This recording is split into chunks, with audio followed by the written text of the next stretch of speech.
Does this sound familiar? You've been flirting all evening, laughing. Everything was going perfectly.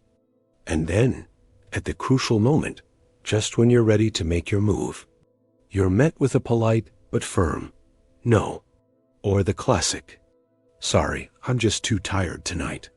And there you are, lying in bed, staring at the ceiling, asking yourself the same question over and over. What did I do wrong? But the next day, when you do absolutely nothing special, she's the one who initiates. Why did she turn you down yesterday, but wants you today? The answer 99% of men search for is a grand self-deception. You think it's about the right words, expensive gifts, or having perfect abs.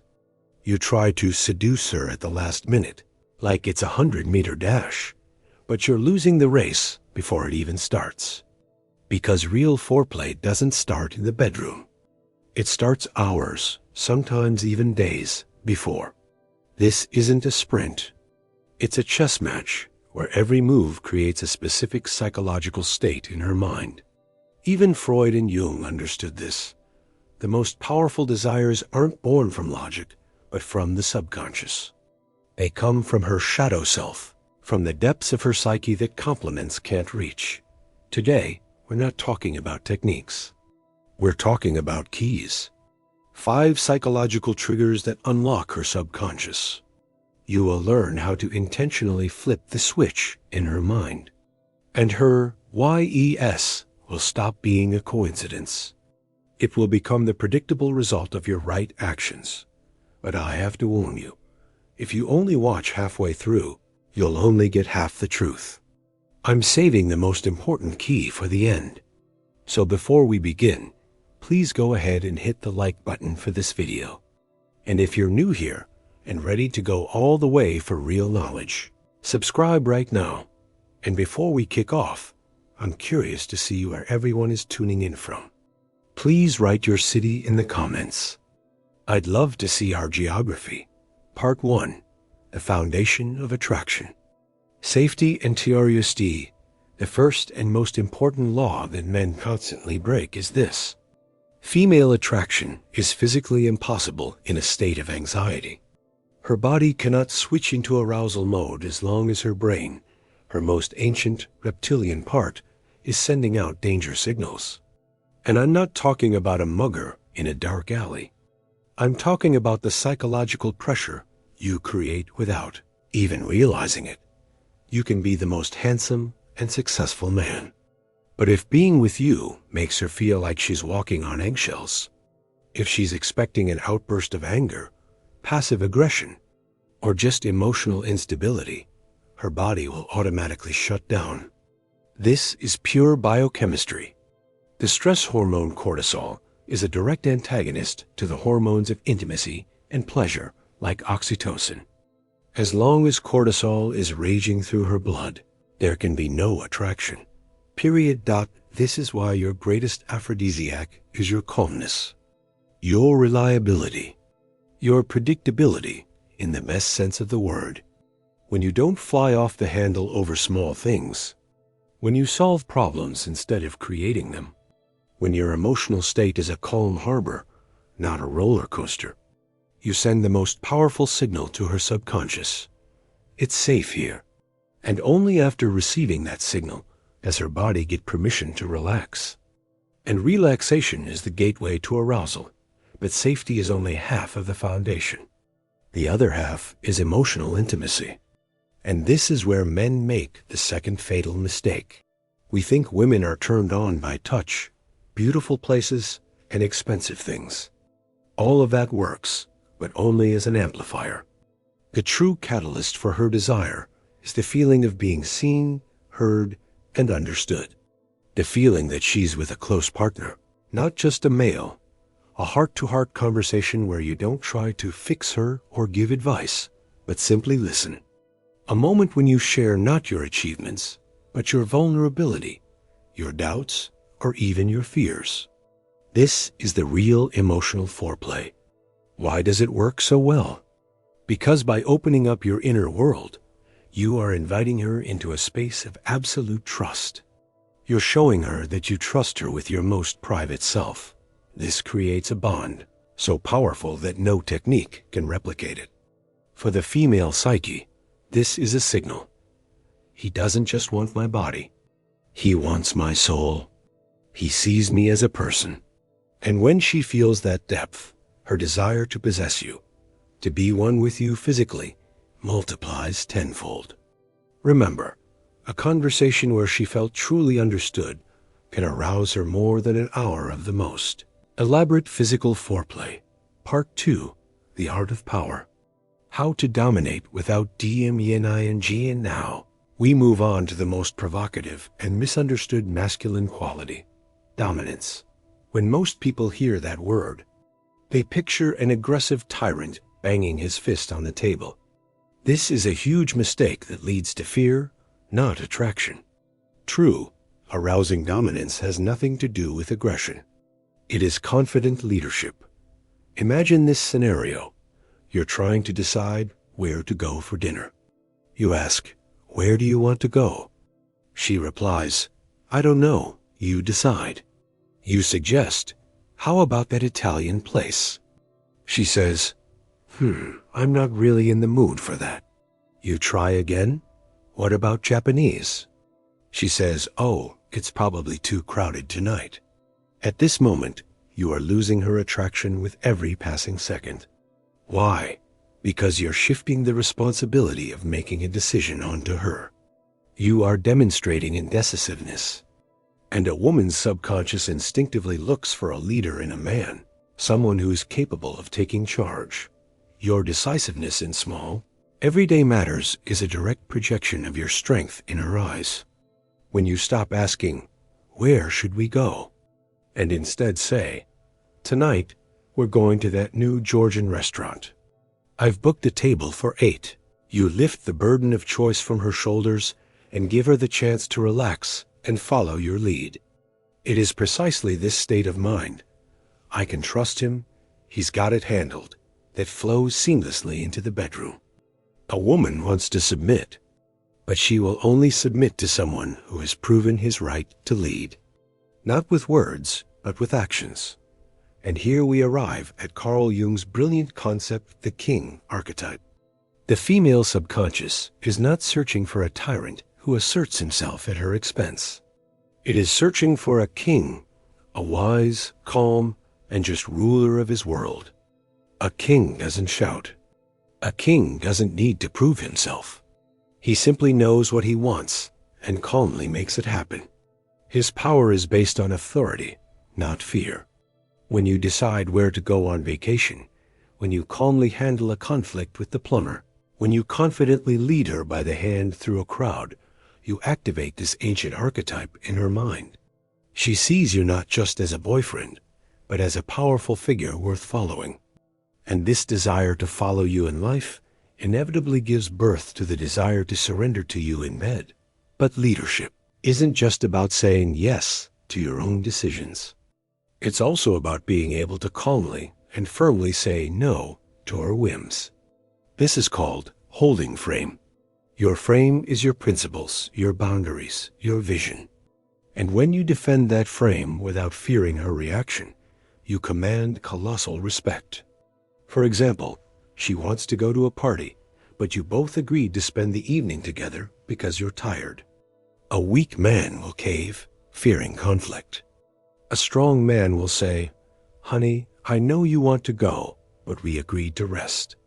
We can hit a party next weekend, but tonight is for us." No anger, no yelling. Just quiet confidence in your position. In that moment, something clicks in her mind. She realizes she can't manipulate you, that you have a steel spine.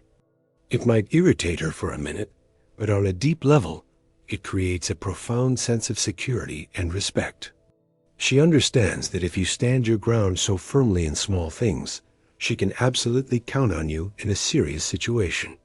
The strength of your frame sends a non-verbal message. I respect myself, which means I can protect you. And it's for a man she truly respects that a woman loses her mind. It is this level of depth. Analyzing archetypes and subconscious programming, that you will find in every one of my videos. If this is the approach you've been looking for, now is the perfect time to subscribe. Part 3. Play and Intrigue. How to keep her from getting BO-read so? You've built a foundation of safety and demonstrated your leadership. It seems like that should be enough, right? But here lies the third trap that even the most reliable and confident men fall into. This trap is called routine. Predictability is the ultimate passion killer.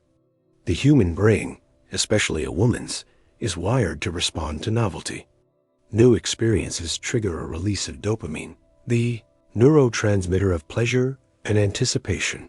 When every evening follows the same script dinner, TV show, sleep, her brain stops producing dopamine in response to your interactions. You become as familiar to her as an old couch.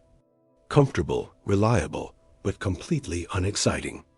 The attraction fades not because you've become a worse person, but because you've become too predictable. The intrigue is gone, the game is over, and this is where the fourth trigger comes into play in predictability. It's crucial to understand. This isn't about going skydiving every day.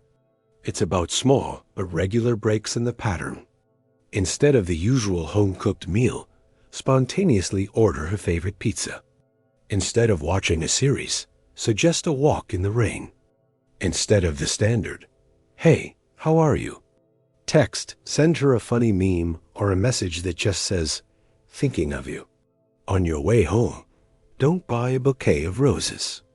Buy that specific yogurt she mentioned a week ago. This shows not only your spontaneity, but also that you pay attention. These small surprises create what are known as dopamine swings in her mind. She never quite knows what to expect from you next. You stop being a book she's already read and become an exciting novel she can't put down. She starts thinking about you during the day, anticipating what you might do next. This anticipation is the fuel for passion.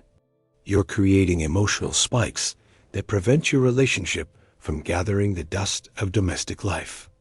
And when you find yourselves together in the evening, that accumulated emotional charge will inevitably find its release in physical intimacy. Finally, the fifth and most subtle trigger, the right kind of humor and lightheartedness. Many men think that to be seductive, they need to be intensely serious, brooding, and mysterious. But constant seriousness creates tension. And as we know, tension is the enemy of attraction. The ability to laugh at a situation, and more importantly, at yourself, is a sign of immense inner strength. It shows that your self-esteem isn't dependent on external circumstances, that you're not fragile, and a minor setback won't break you. Imagine you're cooking a romantic dinner and you burn the steak. One reaction is to get angry, upset, and start blaming yourself or the stove. This creates an awkward, tense atmosphere. Another reaction is to look at the charcoal, laugh, and say, "Well, it looks like we're eating out tonight. At least we have a great excuse to get dressed up."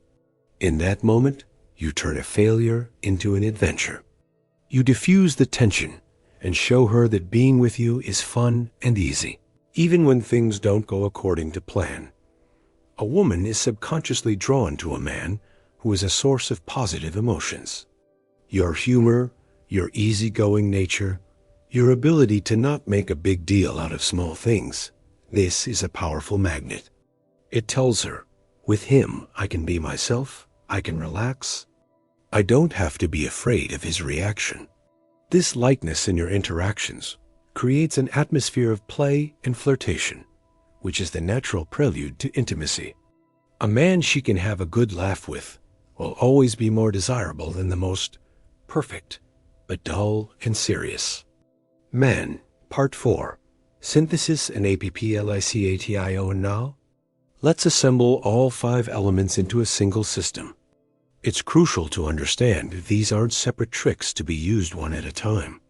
They are facets of a man who evokes not just liking in a woman, but a deep, almost primal attraction. It's a unified mechanism where each part strengthens the others. Look at how it works.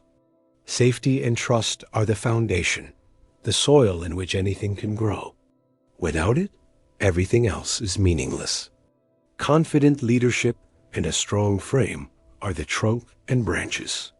They give you form and strength, something she can hold on to and rely on. This commands respect. And unpredictability and light humor are the leaves and flowers. They are what make you vibrant, interesting, and appealing. They create play and dynamism.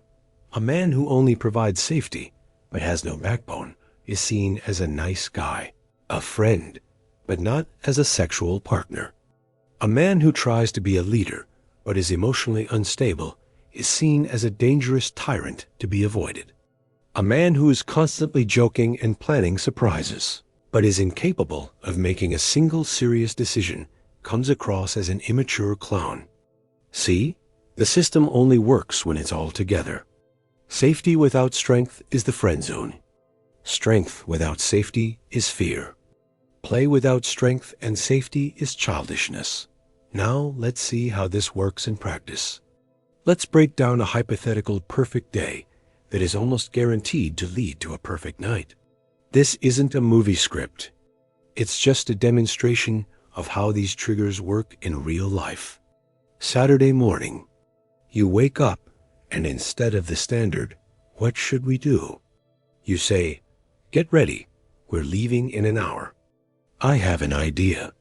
Trigger number 3, leadership. You've taken responsibility for planning the day. You don't reveal all your cards, maintaining the intrigue. You drive out of town to a new place she's never been. Trigger number 4, unpredictability. On the way, you hit a small snag, like getting a little lost.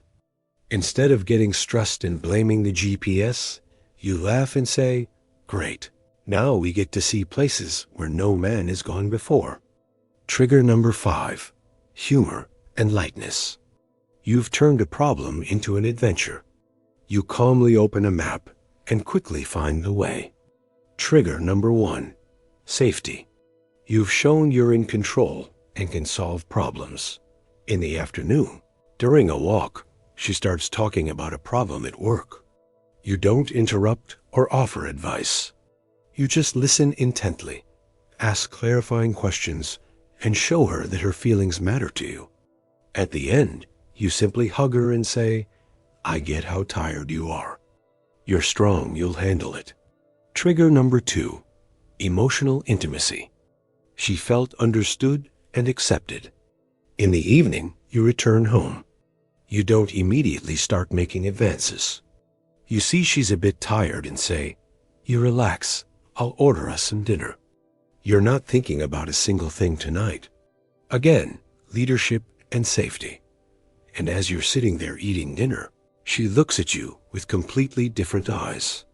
Over the course of the day, without a single compliment about her appearance, you showed her everything her subconscious needed to see. You were a leader. You were a rock. You were a source of new experiences and lightness. You created a deep emotional connection. This day-long foreplay has built such a powerful psychological state of trust, respect, and arousal in her that her yes is no longer just consent. It becomes her own passionate, impatient desire. Conclusion: seducing her and so. What's the bottom line? We're looking at a fundamental paradigm shift. Stop seducing her body. Start seducing her brain. That is the main takeaway you should have today. Her brain, her limbic system, that's where the control center of her desires truly lies. Most men try to hack this system with brute force. They pressure, persuade, and shower with gifts. That's like trying to open a bank vault with a sledgehammer. It's loud, foolish, and completely ineffective. The 5 triggers we've discussed are not a sledgehammer. They are the combination to the safe. Safety, intimacy, leadership, unpredictability, and lightness. These are the 5 digits of the code that, when entered correctly and in the right sequence, unlock her trust and her attraction without the slightest resistance. You cease to be a supplicant begging for intimacy. You become an architect who designs a reality where that intimacy is the natural and desired outcome for her. This is exactly what the founding fathers of psychology told us. Freud revealed the iceberg of the unconscious, showing that our true motives are hidden deep beneath the surface. Jung went further and described the archetypes, the universal images and scripts hardwired into our collective psyche. By activating the king archetype within yourself, a strong but just leader, you begin to speak a language her subconscious understands without translation. You bypass her conscious filters, her tiredness and headaches, and appeal directly to her ancient instincts. And that is the difference between a man who gets sex and a man who is desired. YE is born out of politeness or concession is hollow. It brings neither joy nor true intimacy. But a YES, born from her own desire that you awakened. A yes, she says with her eyes before she even opens her mouth. That is the ultimate reward. It is a sign that you did everything right. You didn't force her. You created the conditions where she couldn't help but want you. And in that lies your true power and your greatest victory. Today, we broke down the 5 keys to a woman's yes. But it's just as important to know what guarantees her nitrogen monoxide. In the next video, we'll break down the 3 masculine mistakes that kill attraction instantly. To make sure you don't miss this critically important analysis, ensure you're subscribed and hit that notification bell. And now for the main question for you. Which of the 5 triggers we talked about today do you think is the most underrated and powerful in your relationships? Share your opinion in the comments. Let's build our collective wisdom. Stop being the nice guy. You've been lied to. Your entire life, you've been told that the way to a woman's heart is through flowers, compliments, and chivalrous worship. You obediently performed this ritual. You were a gentleman. You were afraid of offending her, afraid of saying the wrong thing, afraid of seeming too aggressive.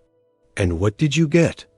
Best case scenario, a permanent spot in her friend zone. Worst case, she left you for the guy who says and does everything you're terrified of. Today, we're going to demolish this myth. I'm not going to give you advice on how to be even nicer. Instead, I'm going to give you the key to her subconscious. We're going to learn the forbidden language of attraction, a language that speaks not to her social mask, but to her primal instincts. Yes, I'm talking about the metaphor of talking to her like a slut.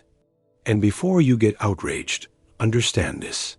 This isn't about money or humiliation. It's about brutal honesty. It's about a conversation without social games, without fear, and without illusions. From a position of calm, confident power. This is the language the great psychoanalyst Carl Jung would call the language of the shadow, a conversation with the part of her she hides from everyone, but secretly craves to have seen and accepted by a strong man. What you're about to hear is a concentrate of dangerous, but effective truth. I've saved the most hardcore technique for last. So before we begin, I'm asking you to like this video in advance. And if you're new here, and you're not afraid to face the truth, subscribe right now so you don't miss the core message. And before we start, I'm curious about our geography. Please write in the comments what city you're from. Let's see where the bravest men have gathered. Part 1. The foundation. Why does this work? To understand why this seemingly shocking approach works without fail, we have to dig deeper than superficial morality. We have to descend into the basement of the human psyche, to a place ruled not by social norms, but by instincts as old as time itself. And here, 2 powerful psychological phenomena await us: mask fatigue and the submission instinct. The first mechanism is mask fatigue. What is it? It's the social role of the good girl that society imposes on a woman from childhood. Be agreeable, polite, non-confrontational, always sweet. Carl Jung would call this the persona, the idealized image we present to the world. But wearing this mask is exhausting, grueling work. It requires colossal mental strain, a constant suppression of her true desires, emotions, and dark fantasies. Inside every good girl lives her shadow, a wild, free, impulsive part that is suffocating under the weight of social expectations. And this is where you come in. Not you, the nice guy, who tries to politely interact with her mask, her persona, but you, the man who sees right through her. Your direct, confident, slightly arrogant language isn't an insult. It's a key. It's the nonverbal permission she's been waiting for her whole life. Permission to take off that damn mask and, at least for a while, stop being good. Your behavior tells her, I see your shadow side. I'm not afraid of it. And I like it. And this is a powerful aphrodisiac, because for the first time in a long time, someone is talking not to her social avatar, but to the real her. She doesn't want you to play with her mask.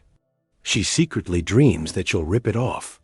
The second mechanism is the submission instinct. Let's be honest and throw away the modern, politically correct bullshit. This isn't about humiliation or slavery. It's about biology. The female psyche evolved over thousands of years in conditions where survival depended on choosing the strongest, most confident leader. A man who knows what he wants and isn't afraid to take it. That instinct hasn't gone anywhere. It's just dormant, lulled to sleep by civilization. And it awakens when a woman senses not a hesitant supplicant, but a calm, unshakable force. How does this work on a linguistic level?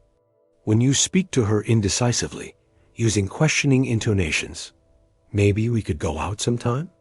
Would you like to? You broadcast weakness. You shift the responsibility of decision-making onto her. But when you use direct, playful commands, which we'll discuss later, you do the opposite.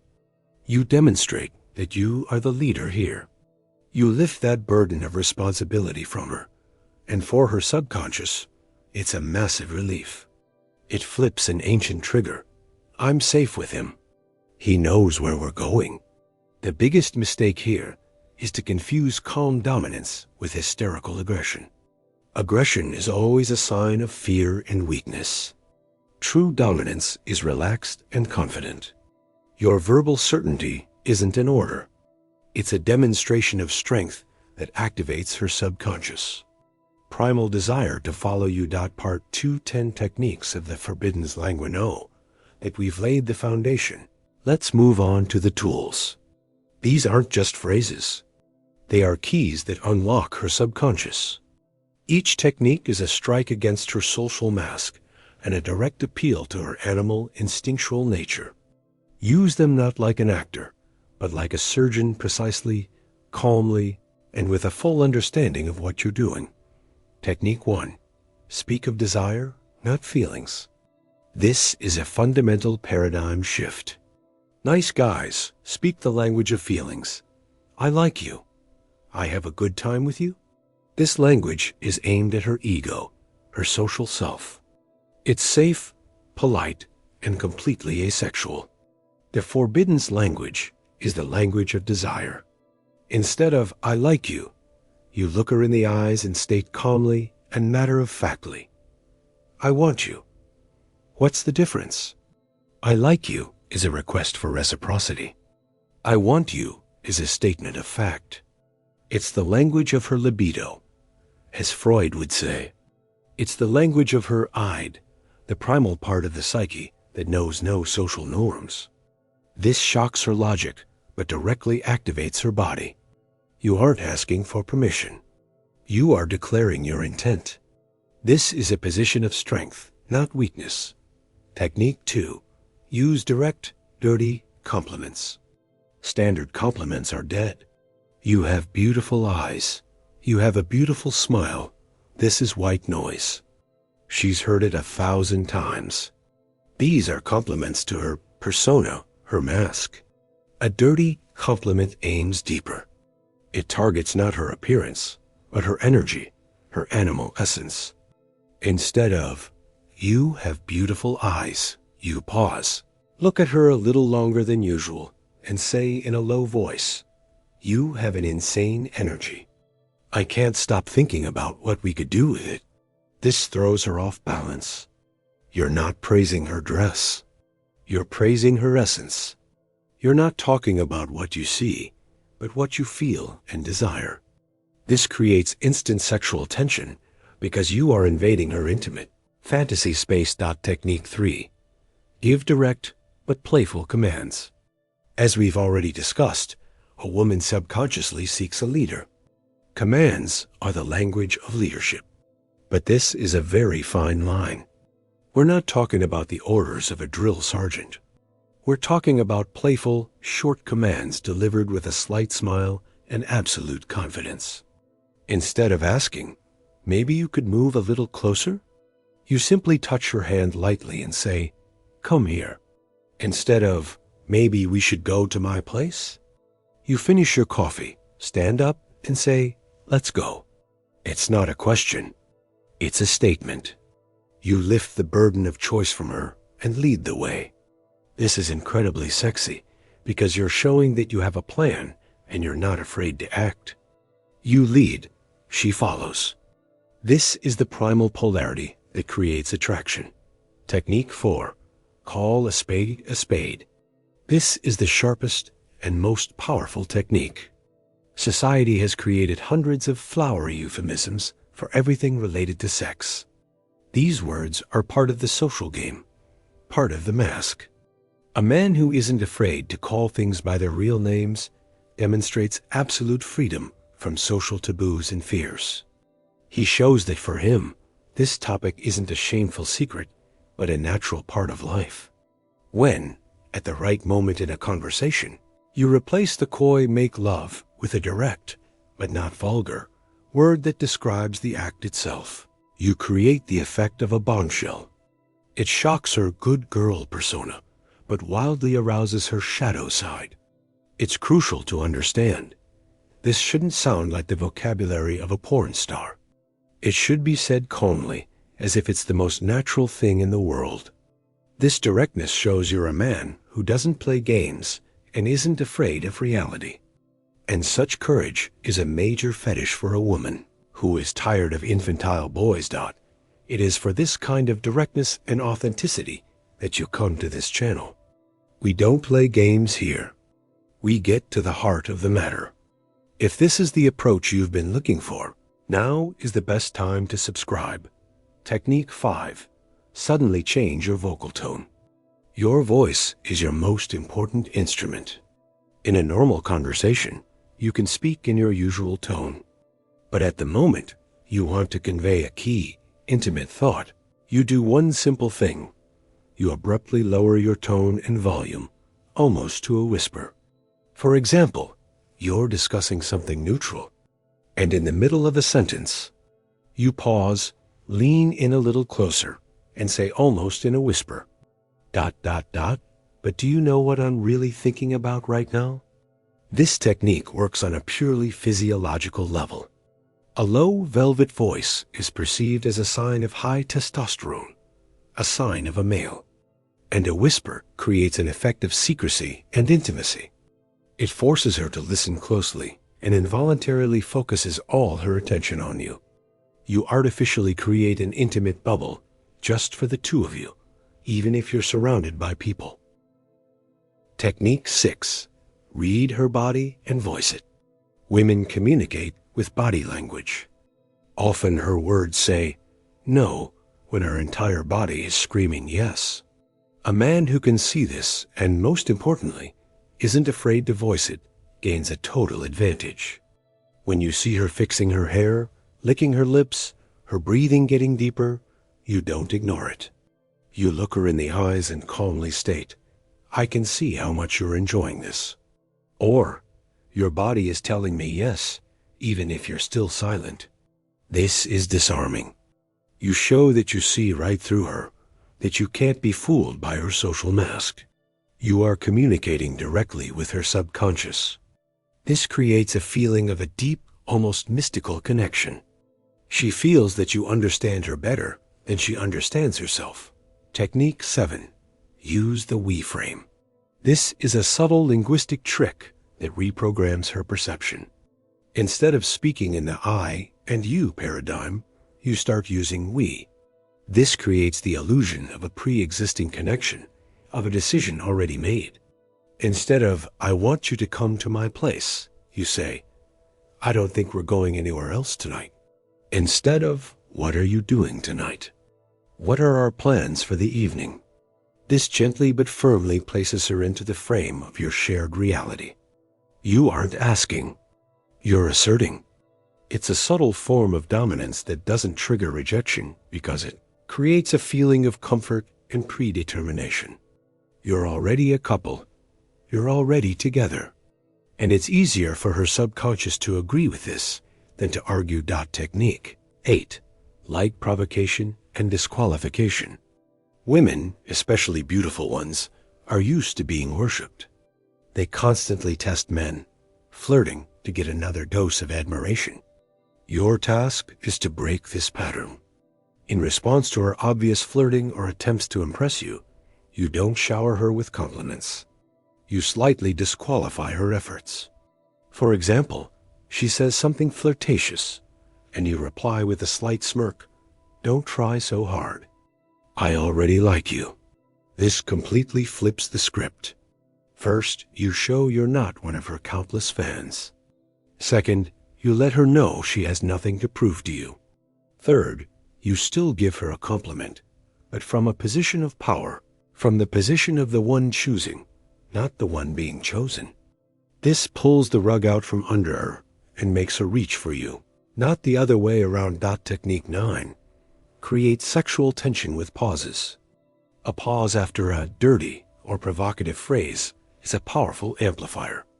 A nice guy, after saying something bold, will immediately get scared and start making excuses or laughing to release the tension.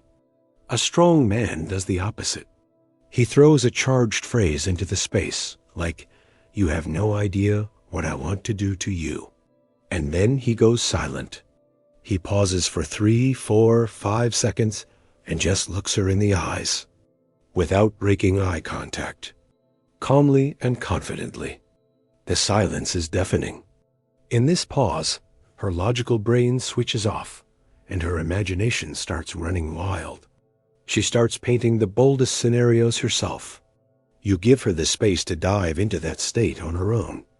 Your silence and direct gaze are a demonstration of total confidence in your words and in yourself. Technique 10. Voice her forbidden thoughts. This is next level. It requires observation and courage. At the moment you feel maximum tension, when she's looking at you with a certain gaze, you don't wait for her to act. You make a preemptive move and voice what she's likely thinking but is afraid to say. You look at her and say in a quiet, confident voice, I know what you're thinking right now, and I like it, or even bolder, you want me to kiss you. This removes the responsibility from her. You give her permission to desire the forbiddens. You show that her dirty thoughts are normal to you. You don't judge her shadow. You welcome it. And when a woman meets a man who isn't afraid of her darkness, but is drawn to it, she's ready to follow him anywhere. Part 3. Fatal Mistakes. How Not to Ruin.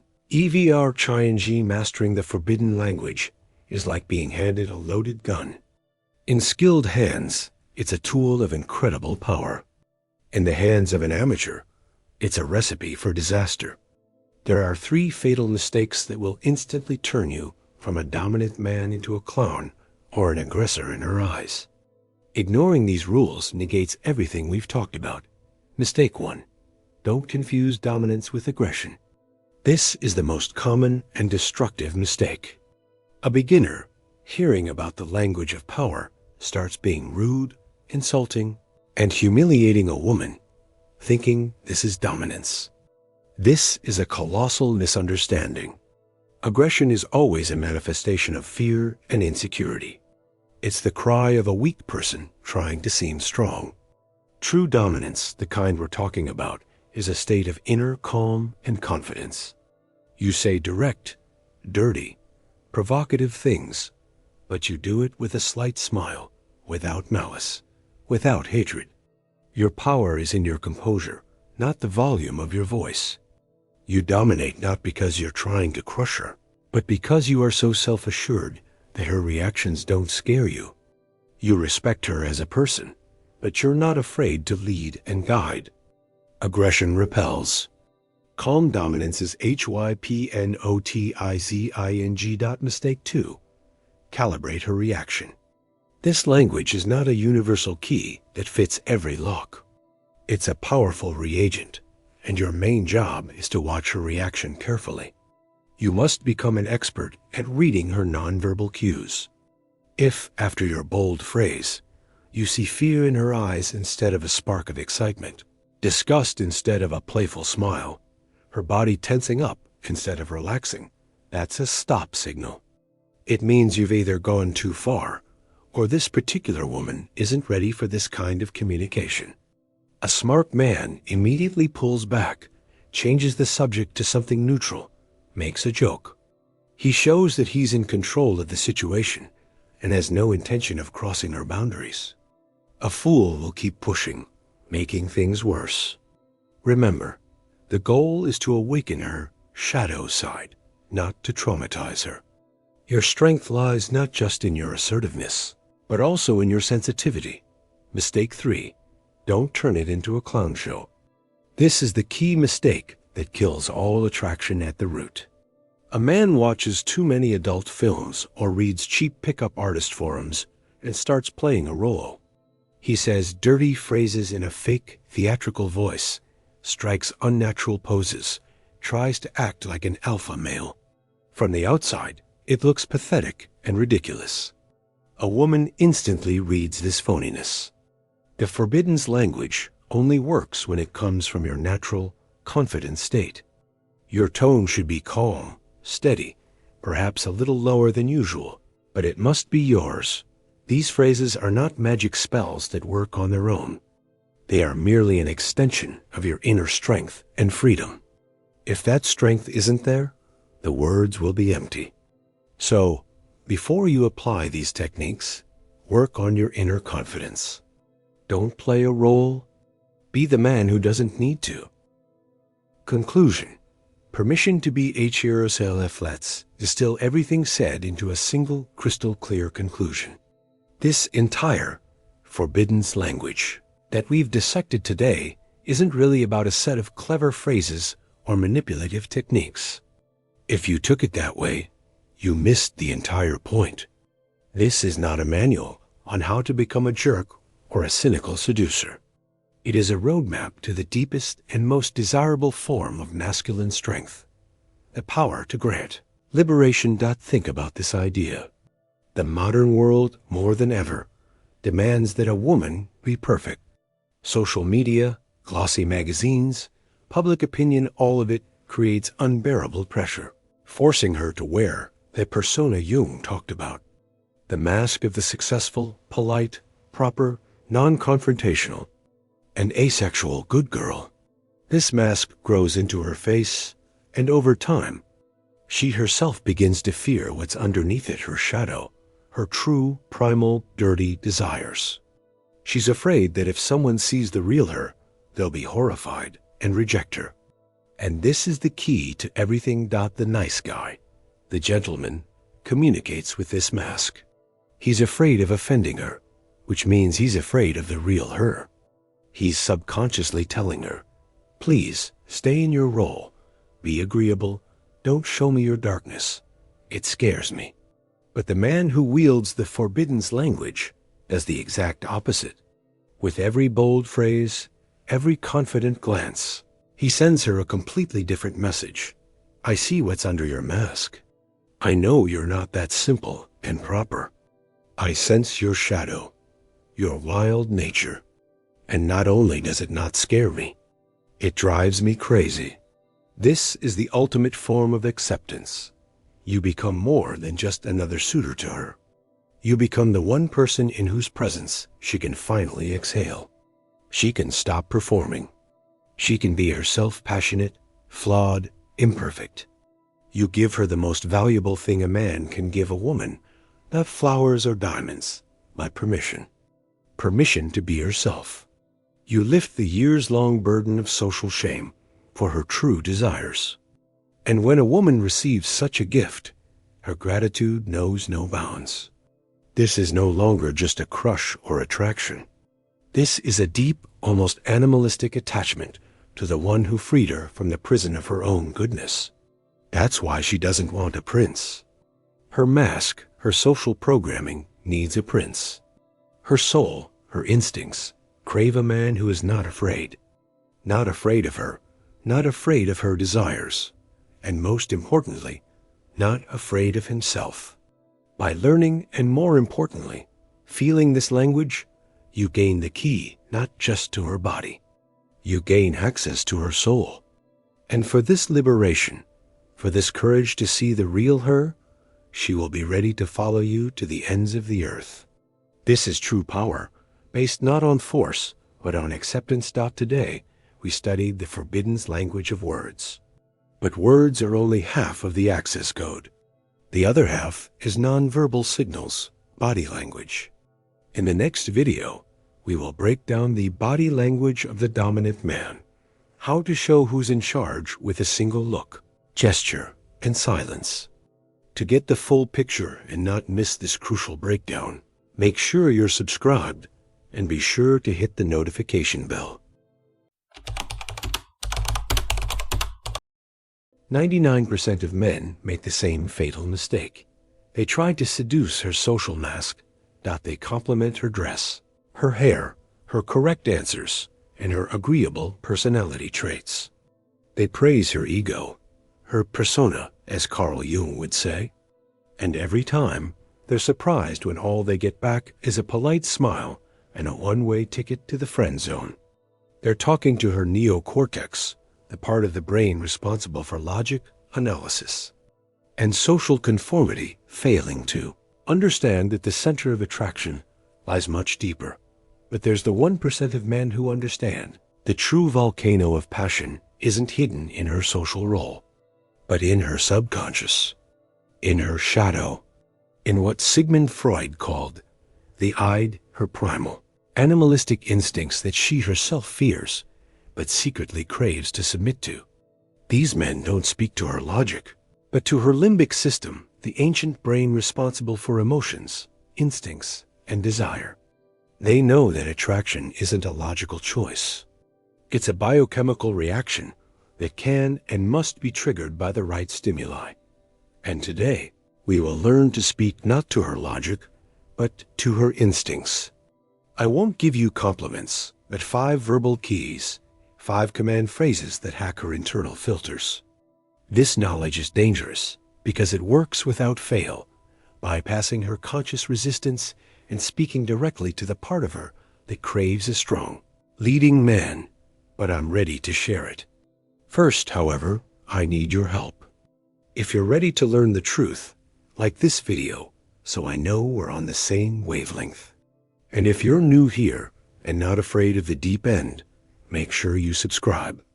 Let me know in the comments what city you're from. I love seeing our community's geography. Part 1, Phrase 1, I see what you're hiding. These aren't just words. This is a verbal scalpel.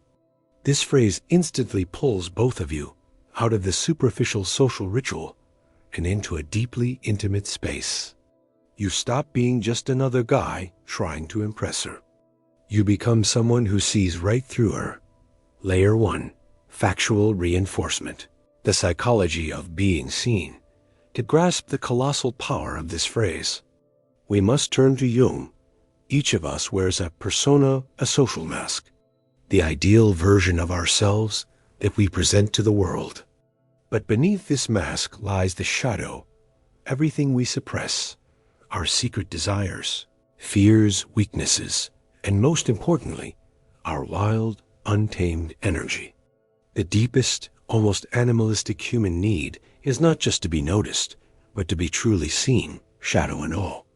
A woman subconsciously waits for a man who isn't afraid of her shadow, but who sees strength and beauty in it. By saying, I see what you're hiding, You do exactly that. You're telling her without words, I'm not interested in your perfect mask. I see the real you. I see your passion, your pain, your demons. And I'm not scared. It attracts me. This strikes directly at her subconscious desire to be fully accepted, not just for her good qualities. You activate her mirror neurons, not on the level of empathy for her words, but on the level of resonance with her hidden feelings. Layer 2. Contextual demonstration. The shining mask of sadness scenario. Imagine this. She's telling you a success story from work with a bright but mechanical smile. Her words are positive, but her body language micropauses, darting eyes, a barely perceptible tension in her shoulders screams the opposite. The standard mistake: to believe her words. Saying, "Wow, that's amazing," means praising her mask and staying on the surface. Asking, "Is something wrong?" forces her to become defensive. Your strategy: don't react to her words. Verbally mirror her state. Your goal isn't to console her, but to show that you see deeper. You let her know that her one-woman show hasn't fooled you. You deliver the verbal formula that validates her hidden feelings. You're saying incredibly powerful things. But I can see what it costs you to maintain that image. The psychological effect. In that moment, she receives something far more valuable than pity. The feeling of finally being truly seen. You aren't trying to hack her. You're simply showing that you're already on her side of the wall, inside her inner world. Layer 3. Analogies and metaphors. Imagine that most men are tourists taking pictures of a beautiful, ancient castle's facade. They admire the walls, the windows, the architecture. But you are not a tourist. You're an explorer with a key to a secret door. The phrase, "I see what you're hiding," and its variations are that very key. You're not looking at the facade. You're saying, "I know the most interesting treasures and ghosts are inside, and I'm not afraid to enter." This instantly changes your value in her eyes because you're offering her exploration, not judgment. Deep acceptance, not superficial admiration. Layer 4. Pitfall analysis. Anti-case. The inquisitor. The biggest mistake is to turn this into an interrogation or an accusation. Phrases like, "I can see you're lying," or "What do you really mean by that?" are a failure. That's the position of an inquisitor. Anti-case. A guy on a date, trying to seem perceptive, constantly interrupts the woman. "No, you didn't say that sincerely," or "You're clearly lying here." He thinks he's showing his insight. In reality, he's only causing irritation and a desire to be defensive. She shuts down completely because she feels like she's on trial. Not understood. The correct stance. You are not a judge, but a mirror. Your phrase doesn't accuse. It acknowledges and invites a dialogue on another level. It creates intrigue. It shows you're a man with emotional intelligence, capable of seeing deeper than others. The result? She will either open up in a state of mild shock, or, even if she continues to deny it, her subconscious will have already registered. He's different. He sees me.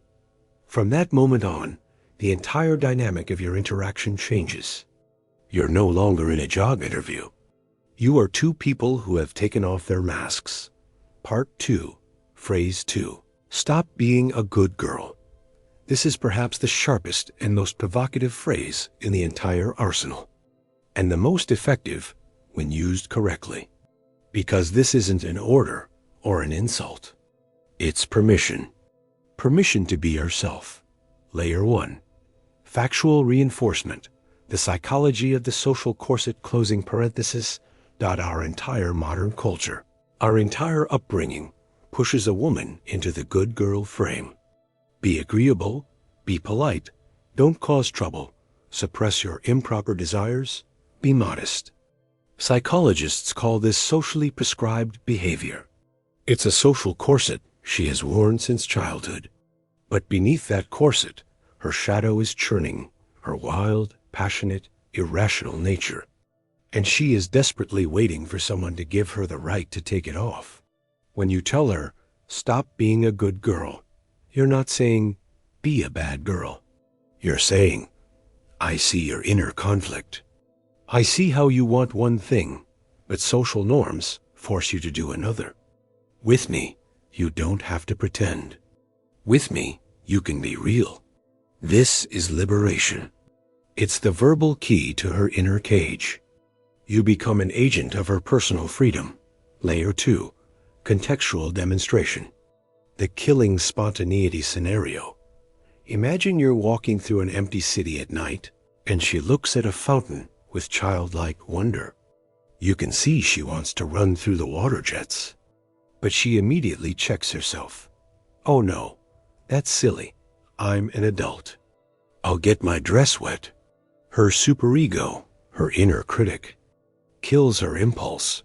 The standard mistake, asking, do you want to? Or trying to persuade her, come on, it'll be fun. This is a weak position. You're shifting the responsibility for the wrong decision onto her. Your strategy. Take on the role of the leader who gives permission for a little madness. You don't ask, you acknowledge her desire and lead. In that moment, you deliver the formula of liberation. Stop being a good girl. Let's go. The key is that after these words, you don't wait for a response. You make a confident move, take her hand, and lead her to the fountain. You don't ask for permission. You lead her toward her own desire. The psychological effect? You become her partner in a small crime against the boredom of adult life. This creates an instant bond and a sense of adventure. You are the man with whom she can be alive, not just proper. Layer 3. Analogies and metaphors. Imagine a tamed falcon sitting on a falconer's glove. It's beautiful, obedient, proper. But it's a predator. Its nature is to fly, to soar on the wind, to hunt. The phrase, stop being a good girl, is the moment the falconer removes the hood from its head and tosses it into the air, saying, fly. You're not forcing it to hunt. You're simply giving it back its nature. This is the highest form of care and trust, because in that moment, you believe in her strength more than she does herself. Layer 4. Pitfall analysis. Anti-case. The sleazy manipulator. The most terrible mistake is to say this with a lewd, sleazy undertone in a sexual context. Anti-case. A guy on a first date is trying to get a woman back to his place. She hesitates. He says, come on, stop being a good girl. The effect? Instant repulsion. He's not a liberator. He's a cheap seducer trying to push past her boundaries by using her own. Guilt against her. The correct stance, tone, and context are everything. Your frame is adventure, freedom, play not sex. You aren't seducing her into something bad. You are inviting her into a space of freedom where there are no judgments of good or bad, only honest or dishonest with oneself. Think of Jung again. Integrating the shadow is the path to wholeness. By helping her accept and express her shadow side, you become not just a lover, but a guide to her true self. This creates a depth of connection that nothing can break. It is precisely for this level of psychological understanding that this channel was created. If this is the approach you've been searching for, now is the best time to subscribe and become part of our community. Part 3, Phrase 3. I like your energy, your chaos. This technique operates on a completely different level than standard compliments.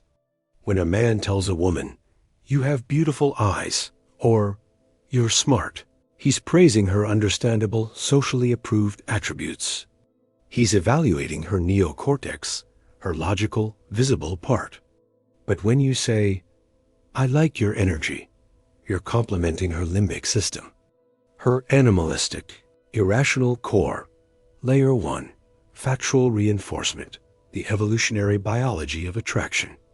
What is energy or chaos in this context? From an evolutionary psychology perspective, we subconsciously look for signs of health and high vitality in a partner. Energy is the primary marker of this vitality. It's her life force. It's how she laughs, how she moves, how she gets angry, how she's passionate about an idea. It's her spontaneity, her unpredictability. It's what she often considers a flaw in herself, trying to organize and control it. And you come along and say, "That right there is the most valuable and sexiest thing about you." You're not praising her accomplishments. You're praising her biological essence. You're telling her, "Your life force attracts me." This is the most powerful compliment because it's aimed at her core, not her shell. Layer 2, contextual demonstration. The passionate monologue scenario. Imagine she's passionately and a bit chaotically telling you a story, gesturing, jumping from one thought to another, her eyes on fire, the standard mistake, trying to follow the logic of the story, asking clarifying questions. "Wait, I don't get it. Who called whom?" This extinguishes her flow, forcing her to switch into rational mode, not your strategy. Ignore the content and focus on the form. Your goal is to mirror her state, not the information. You let her pour out her emotions, and then, when she pauses, you deliver the formula of accepting her element. "I'm not even trying to follow the plot right now. I just fucking love your chaos, your energy." The psychological effect. She feels not just heard, but felt. You've shown her that her emotional nature is not a flaw, but a gift.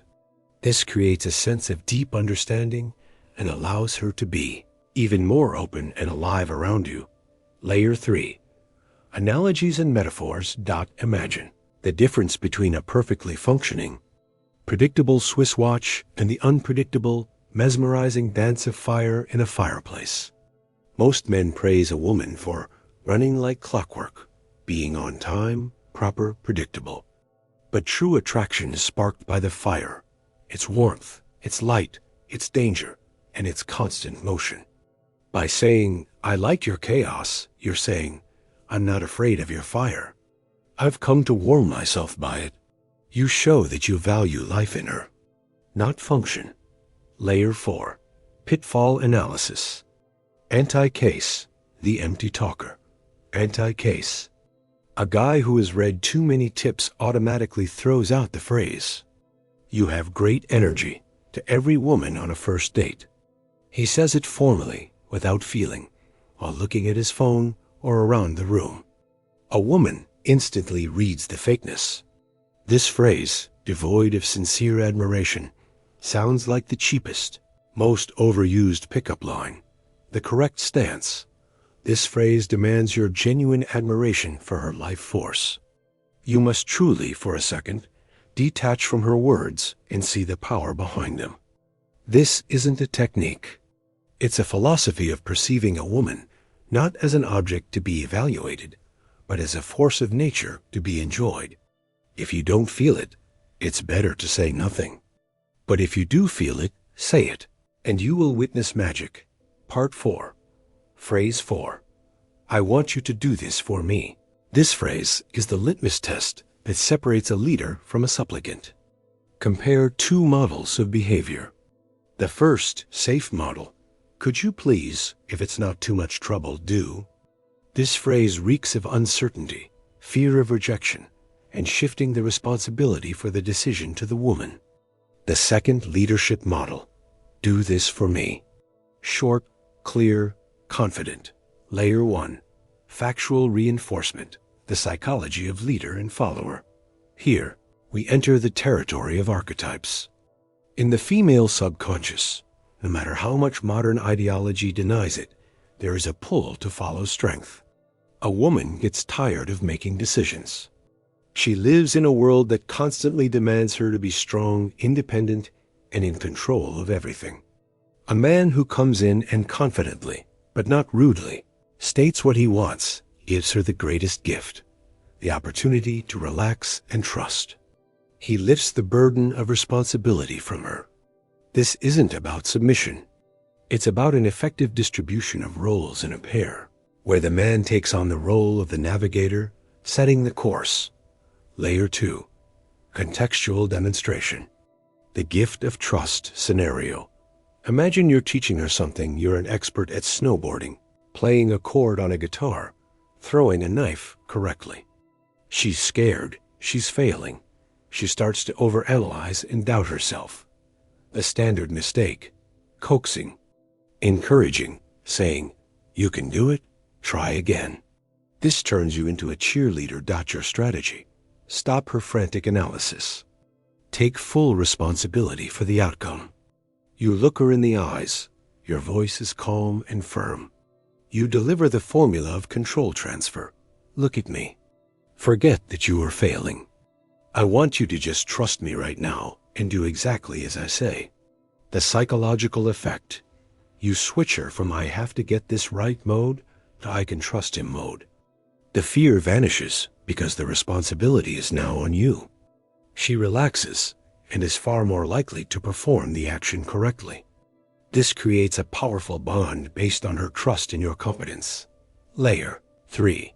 Analogies and metaphors. Imagine yourself as the captain of a ship in a storm. The crew is panicking. A good captain doesn't ask the sailors, "So, what do you guys think? Should we maybe turn left?" He gives a clear command: hard to port. The crew carries it out with relief, because in the midst of chaos, nothing is more calming than a confident leader who knows what to do. In a relationship, especially in her moments of uncertainty, you are that captain. Your direct command request is that life-saving order that brings clarity and calm. Layer 4. Pitfall. Analysis. Anti-case. The household tyrant. Anti-case.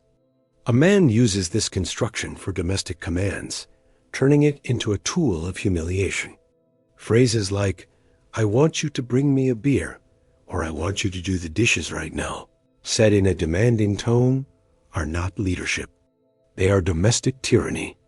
This kills attraction and breeds only resentment. The correct stance: this phrase is used to enhance intimacy and create your world, not to manage household chores. It is appropriate when you are leading her to a new experience, to pleasure, to growth. The line between confidence and cruelty is in your intent. If your intent is to take care of her, to lead her towards something good, she will feel it and gladly follow. If your intent is to assert yourself at her expense, she will feel that too, and she will rebel. Part 5, Phrase 5. Don't think, just feel. This is a master-level phrase. It's a verbal switch that turns off her neocortex and hands full control over to her ancient limbic brain. It is the culmination of everything we have discussed. It cannot be used without the foundation of trust, built by the previous steps. Layer 1. Factual reinforcement. The neurobiology of trust and relaxation. Let's turn to Freud. He identified 3 structures of the personality: the ID, our instincts; desires, the ego, our reason; reality, and the superego, our morality. The inner critic. A woman's brain, especially in moments of intimacy, is in a constant state of conflict.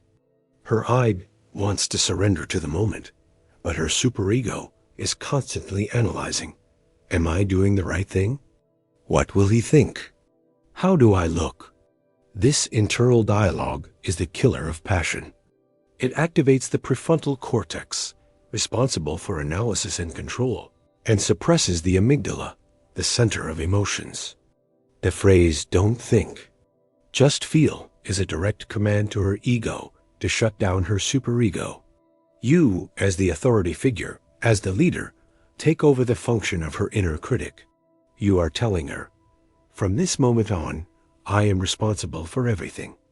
I am your safety. You don't need to analyze anything anymore. Your only job is to experience pleasure." This is the highest form of verbal dominance because it is based on absolute care. Layer 2. Contextual demonstration. The inner critic in bed scenario. Imagine, in a moment of maximum intimacy, you feel she's tense. Her body is here, but her mind is somewhere else. She's in her head. Maybe she's self-conscious or analyzing her actions. The standard mistake. Asking, is something wrong? Are you with me? This only amplifies her anxiety and makes her analyze even more. Your strategy. Gently but firmly bring her back from the world of thoughts to the world of sensations. You stop any active movements. Maybe you just look into her eyes or brush a strand of hair from her face. Your voice is quiet, almost a whisper, but very firm. You deliver the hypnotic formula. Hey, look at me. Don't think. Just feel. Right now, there is only you, me, and what's between us. The psychological effect. It's like flipping a switch. You are not asking. You are giving her an instruction on how to relax. You are taking on the role of her reason, freeing her from that function. For a woman, this can be an experience she has perhaps never had. It's the experience of complete surrender to the moment, of total release of control, because there is someone next to her to whom she can entrust that. Control completely. Layer 3. Analogies and metaphors. Imagine her mind is a noisy, crowded city with thousands of signals, traffic lights, and rules. She's trying to keep track of everything at once, and therefore cannot enjoy the walk. Your phrase is like taking her by the hand, leading her out of the city into a quiet forest at night, and saying, there are no rules here. You don't need to watch out for anything. Just breathe and listen to the silence. You are the guide from the world of anxiety to the world of pure sensation. Layer 4. Pitfall analysis. Anti-case. The premature guru. Anti-case. A guy on a second date tries to kiss a woman.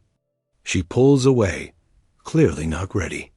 Trying to appear wise and dominant, he proclaims, don't think, just feel. This is a catastrophe. He hasn't built the foundation of trust. The phrase sounds like the crudest manipulation, an attempt to push past her boundaries and invalidate her hesitation. She think? Right. He wants to shut my brain off so he can take advantage of me. The correct stance. This phrase is the cherry on top of the cake of trust you have been building throughout your entire interaction.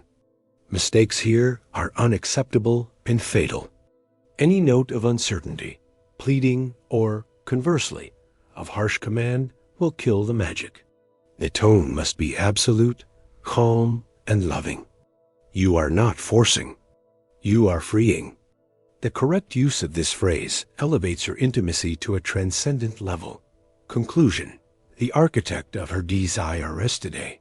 We've broken down 5 phrases, but it's not about the words. It's about the philosophy behind them. A philosophy of leadership, not supplication. A philosophy of depth, not superficiality. True masculine dominance is not about making a woman do what she doesn't want to do. It's about creating such a space of safety and trust that she herself will want to give you control. Because she will feel that by following you, she becomes more alive, more real, more free than she was before you, as the pioneers of psychoanalysis. From Freud to Jung said, the key to a person's soul lies in their unconscious. By learning to speak this language, you cease to be just an actor in the play of her life. You become its director, the architect of her boldest desires. And now, the main question for you, and answer honestly. Which of these 5 phrases do you think is the most powerful, and perhaps the most dangerous in unskilled hands? Write the number and why you think so in the comments. Let's gather our collective opinion. You can take her to the most expensive restaurants. You can shower her with flowers, jewelry, and fly her to tropical resorts. But one perfectly timed phrase will do more for her attraction than all your gifts combined over an entire year. Why? Because most men try to buy her. Only a select few understand how to activate her. They know, intuitively or consciously, the ultimate secret. A woman's body is a lock. And the key to that lock isn't in your wallet or your muscles. It's in her mind. And that key is verbal. Sigmund Freud himself, the man who cracked open the human subconscious, spoke of the magical power of words.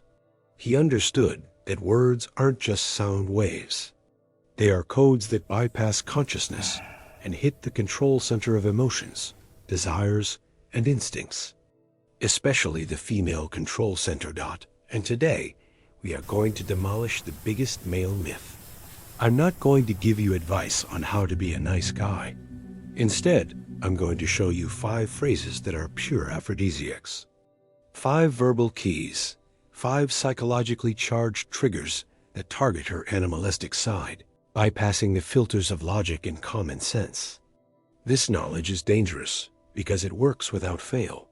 What you're about to learn is dangerous because it works every single time. But I'm ready to share it. Before we start, I need your help. Like this video so I know we're on the same page. And if you're new here and not afraid at the deep end, make sure you subscribe. And before we begin, I'd love to know where you're all watching from. Please drop your city in the comments. Seeing how far our ideas are spreading is incredibly important to me. Part 1. Phrase number 1. I love how you do that. The uniqueness TRIG, the first and perhaps most subtle trigger phrase. A phrase that will instantly separate you from the crowd of 99% of men. It sounds like this. I love how you do that. And the key word here is how. So what's the magic? It completely changes the plane of validation. The vast majority of men, when they want to give a compliment, praise the result or the object. You're beautiful. This dinner is delicious. You're a good driver. It's generic, predictable, and almost always misses the mark. Because a beautiful woman has heard it 1,000 times. Her brain developed a spam filter for it long ago. The phrase, I love how you do that, shatters that filter. It shifts the focus from the object to the process, to her unique style, to her personal signature. You're not complimenting her looks, but her expression. Not the meal, but the passion with which she cooks it. Not her dancing, but the way she closes her eyes when she feels the music. This shows her one crucial thing. You are observant. You don't just look at her, you see her. This is a game-changing distinction. It's one thing to say, you look great in that dress. It's entirely different to say, I love how you wear that dress. With such confidence and a little bit of an edge. It's disarming. The psychological impact of this hits like a sniper's bullet. The thought instantly wires itself into her brain. He sees something in me that others don't. He values my essence, not just my cover. To him, I'm not like everyone else. This is a direct hit on a woman's deepest need to be unique to her man. Carl Jung introduced the concept of the persona. It's our social mask, the image we present to the world. When a man says, you're beautiful, he's talking to her persona. But when you say, I love the way you wrinkle your nose when you laugh, you're not talking to the mask. You're talking to the real her. You see a crack in her armor and tell her that crack is beautiful. This phrase is the verbal confirmation of her exceptionalism.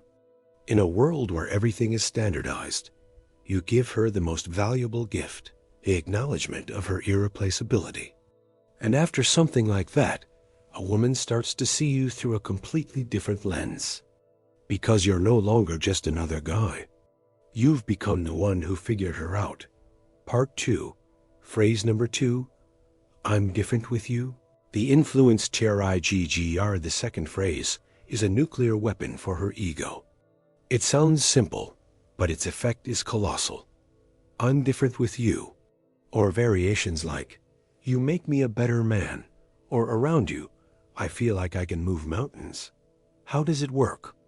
A man, by his nature, is a vector of force moving in a specific direction. And most men, in their interactions with a woman, project their steadfastness, their stability. I am who I am. This works to create a sense of reliability, but it doesn't create attraction. Attraction is always about dynamics, about change. By saying, I'm different with you, you're showing her that she isn't just a passenger in your life. She is a catalyst, a powerful force that influences your vector. You're admitting that her presence changes your very essence, unlocking facets of yourself you might not have even known existed. You become stronger, bolder, deeper, all because of her. The psychological effect of this phrase strikes at the heart of one of the most sacred female needs, to be a muse, to not just be a beautiful accessory to a man, but to be the one who inspires and changes him. She doesn't just hear a compliment. She hears, you have an influence on me. Your feminine energy is so powerful that it's changing my masculine core.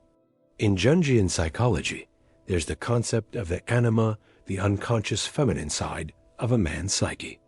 When you tell a woman, I'm different with you, you're essentially telling her, you resonate so perfectly with my anima, my inner woman, that you awaken the entirety of me, making me whole. This is the deepest level of acknowledgement of her feminine nature.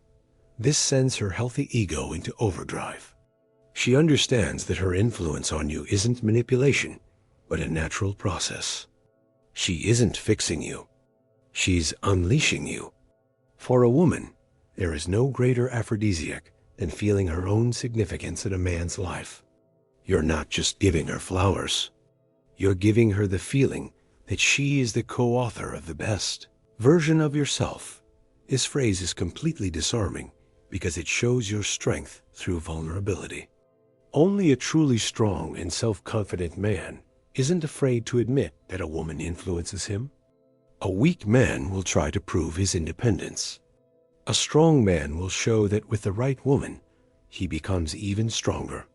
And that is precisely what makes you incredibly attractive in her eyes. Part 3. Phrase number 3. I want to remember this moment. The depth tiajij, the third phrase, is a time machine.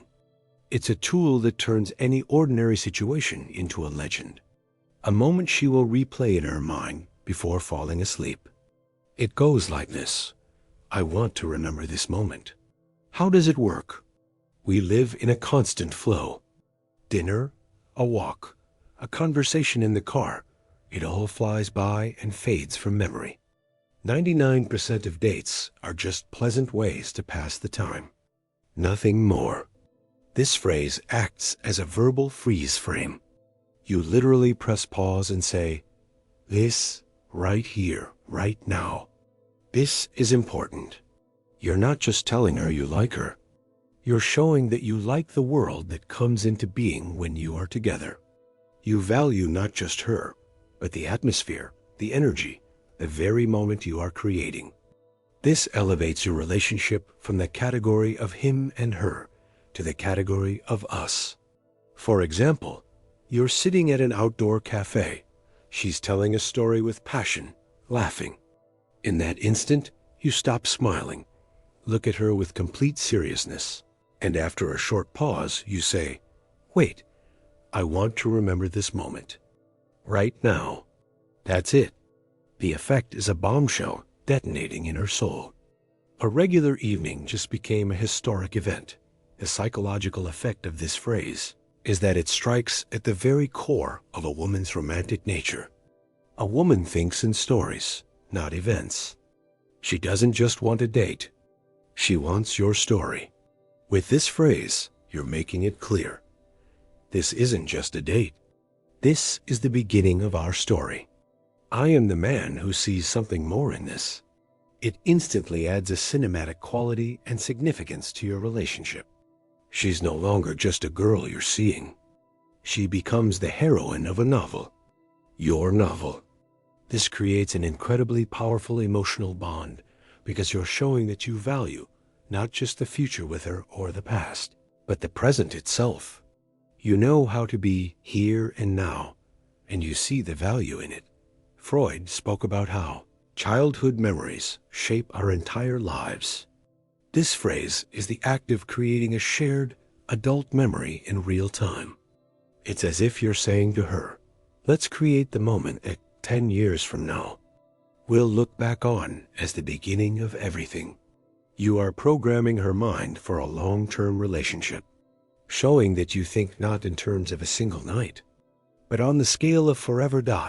It's after moments like these that she begins to see you not just as a lover, but as a potential life partner, a man who can find the magic in the mundane. And that is one of the rarest and most valuable masculine qualities. Part 4, PHRASE, number Y. You're driving me crazy. The power TRIGGR and now. We get to the sharpest, most dangerous, and most powerful trigger. This phrase is pure subconscious. It's the key that unlocks her primal feminine nature. It goes like this. You're driving me crazy. How does it work? On the surface, it's just a passionate compliment. But its power isn't in the words themselves, but in what they imply. With this phrase, you are voluntarily and completely admitting a loss of control.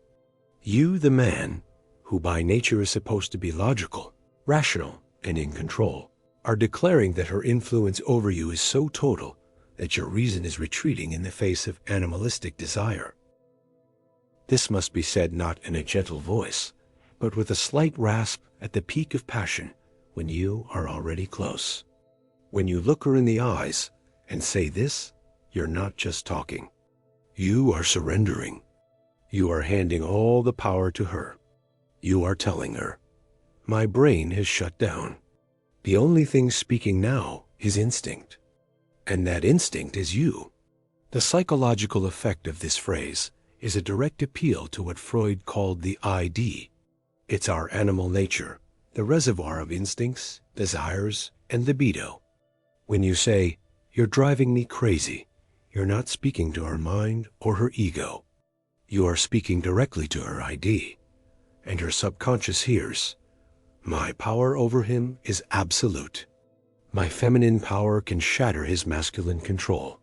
For a woman, this is the ultimate validation of her sexual attractiveness and power. In the modern world, where everyone talks about equality, we often forget the primal polarity of masculine and feminine. A man wants to dominate the world, and a woman wants to dominate the man who dominates the world. With this phrase, you allow her to feel that total power for a moment. And that, in turn, drives her crazy. This activates her most ancient instincts. She feels desired not on a logical level, but on a chemical level, a primal level, a level of animal magnetism. It absolves her of all responsibility. If she's driving you crazy, then whatever happens next isn't her rational decision. It's a force of nature. It's inevitable. And that is exactly what allows a woman to completely let go and surrender to the moment. This is the level of depth you will find in every one of my videos. If this is the approach you've been looking for, now is the perfect time to subscribe. Part 5. Phrase number 5. I want to listen to you. The trust TRIG. Fifth phrase is the key that opens the final door.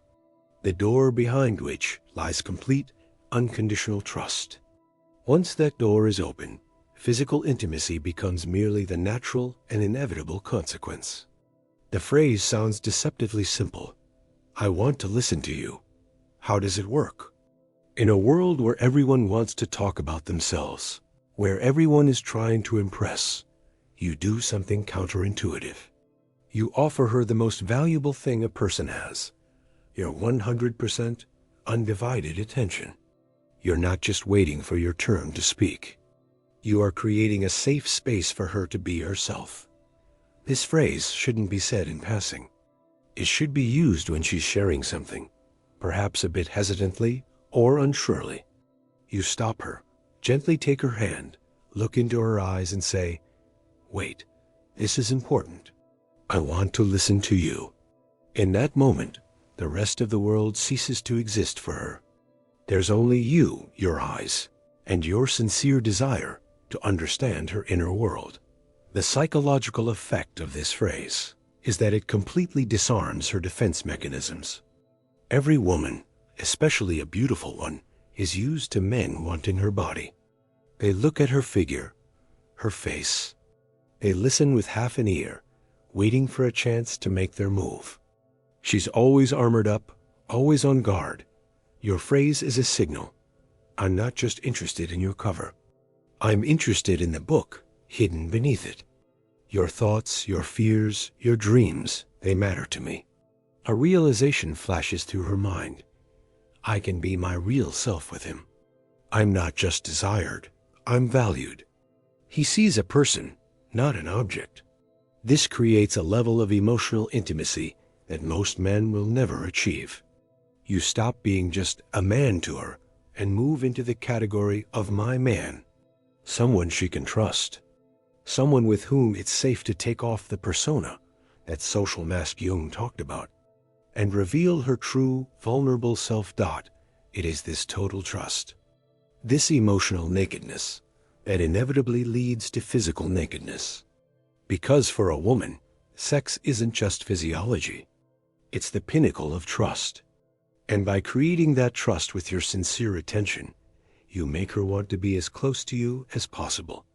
Not because you persuaded her, but because with you, she finally felt at home. Part 6. The biggest mistake, calibration, and context. And now, for the bonus, but most important, part. Because even the most powerful weapon backfires in the hands of an amateur. The 5 phrases I've given you are not magic spells. They are tools. And if used incorrectly, they will turn from magic into cheap, sleazy manipulation and will only provoke disgust. The biggest mistake 99% of men make is a lack of calibration and context. They hear a cool phrase and start repeating it like parrots, without feeling the moment, without creating the right context, and most importantly, without sincerity. Imagine you're on a first date. She's telling you about her accounting job, and you lean in with a smoldering look and say, "You're driving me crazy." What will she feel? Awkwardness, insincerity, the feeling that you're just using a rehearsed pickup line. It's a disaster, or you've been on your phone all evening, and then suddenly you say, "I want to listen to you." She won't believe you, because your actions completely contradict your words. This is called being incongruent, and women can sense it from a mile away. Their intuition is a built-in lie detector. Remember 3 cardinal rules. First, context. Each phrase has its proper place. "You're driving me crazy" is for the peak of passion. "I want to remember this moment" is for the peak of romance. "I love how you do that" is for a moment when you are genuinely impressed by her actions. Don't mix up the scenes. Second, sincerity. You must actually feel what you're saying. If you're not fascinated by how she does something, stay silent.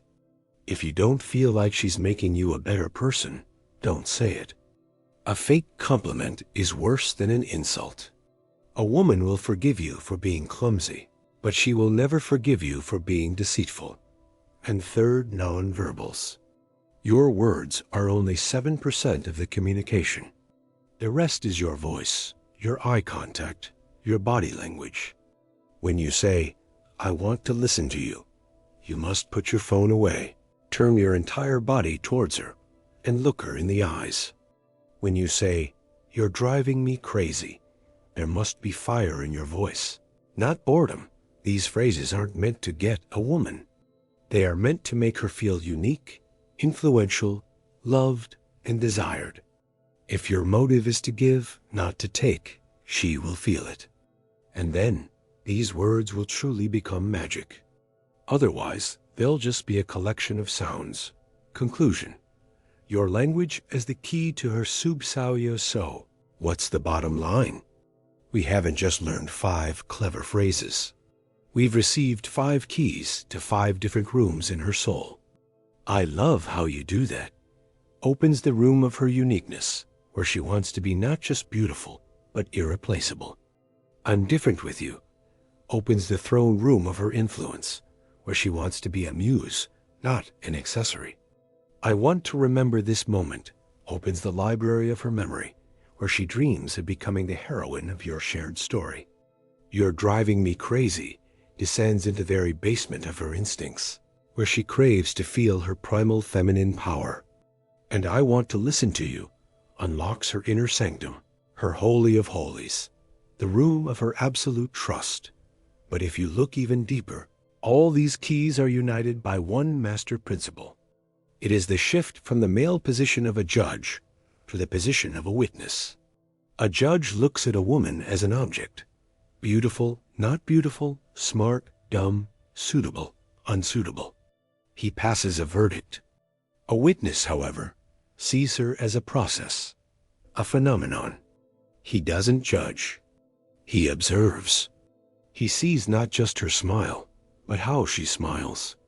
Not just her intelligence, but how her mind works. And it is this total, engaged attention that is the highest form of value a man can give a woman. As Carl Jung said, our primary task is to connect not with a person's persona, their social mask, but with their true self. Most men spend their lives interacting with women's masks, complimenting the mask, trying to please the mask. And then they wonder why there's no real intimacy. These phrases, if spoken with sincerity at the right moment, allow you to pierce that armor. It's like you're saying to her, I see you. Not your role, not your image, but the real you. And I love it. For a woman who has to wear that mask every day, hearing something like that is like taking off tight shoes after a long day. It's a relief. It's bliss. It's the freedom to be herself. And the person who gives her that freedom automatically becomes irreplaceable to her stop, thinking that a woman can be won over by actions alone. That's a half-truth. An action without the right words is a silent film. Beautiful, but flat. A woman's brain is wired in a way that the speech center and the emotional center, the limbic system, are far more interconnected than in men. To her, your words are not just information. They are direct injections of emotion. Your language is your primary tool. By mastering it, you won't have to convince a woman. You will create an internal state, a hormonal and emotional field within her, where she herself will passionately desire to be with you. Today, we've broken down the verbal keys. But words are only half of the equation. The other half is nonverbal triggers, eye contact, touch, body language. That's exactly what we'll be dissecting in the next video. To make sure you don't miss it, ensure you're subscribed and hit that notification bell. And now for the main question for you. Which of these 5 phrases do you think is the most powerful, and why? Or perhaps you have your own 6th aphrodisiac phrase. Share your story and opinion in the comments. I'll pin the most interesting ones.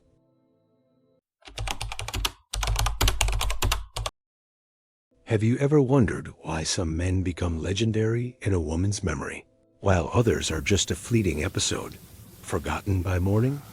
The answer is simple, but it lies far from the surface. It's found in the very depths that Carl Jung called the shadow, a hidden part of the personality where true, raw desires dwell. This is a territory that good guys fear to tread, but where those who understand reign supreme, knowing that true passion is always a game played on the edge of the forbidden society, an upbringing imposed upon a woman, role of being modest, reserved, and understandable. This is her persona, the social mask she wears for the world. But within her unconscious, as Jung asserted, there always lives a yearning to be deciphered, to be conquered, even to be slightly taken by force, not a physical force, but the force of your understanding of her true nature. She secretly craves a man who is bold enough not just to satisfy her body, but to free her soul from the shackles of propriety. And today, we will embark on that very journey we will uncover the 6 main secrets of her subconscious. 6 keys to the part of her nature that she will never speak of herself, but desperately hopes you will find. But I must warn you, if you only watch until the halfway point, you will only learn half the truth about her ... and about yourself. The most important secret, the one that ties all the others together, is at the very end. By the way, have you ever noticed that the strongest desires are the very ones we're taught to keep silent about? This is a universal law of the psyche that Jung wrote so much about. Type yes in the comments if you agree. Part 1. The forbidden territory of pleasure. Let's start with the most controversial, yet most powerful point. Many men mistakenly see various tools for pleasure as their competitors, a threat to their own masculinity. This is a fundamental misconception, born from the ego, not from a desire to understand a woman. A true master is never afraid of his tools. On the contrary, he masters them all perfectly, because his goal isn't self-affirmation, but the result. And in our case, the result is her complete, unconditional immersion into a world of sensation, where you are the sole guide and the key to her world. The psychology of this moment is subtle but crucial. When you confidently, and without a shadow of a doubt, introduce a new element into your intimacy, you aren't showing weakness. You are demonstrating your strength and your absolute focus on her pleasure. It's as if you're telling her without words, I don't care about prejudices. I only care about you, and I'm willing to use everything to tear down the barriers in your mind and make you lose control.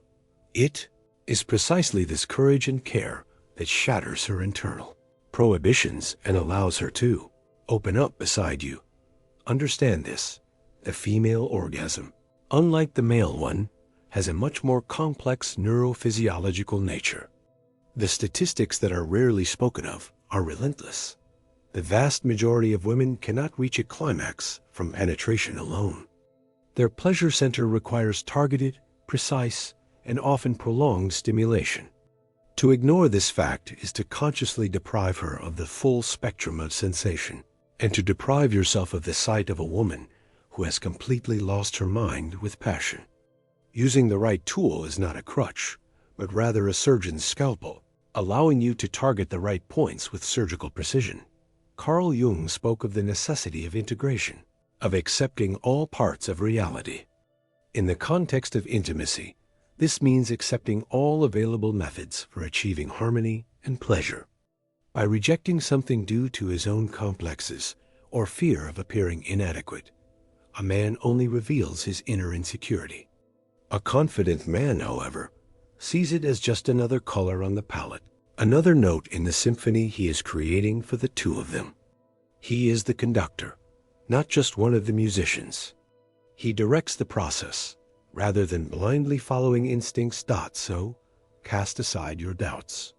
See it not as a competition, but as a team effort, where you are the captain who has brought in a star player to guarantee victory. When she sees that her pleasure is your absolute priority, placed above your own ego, her trust in you will soar.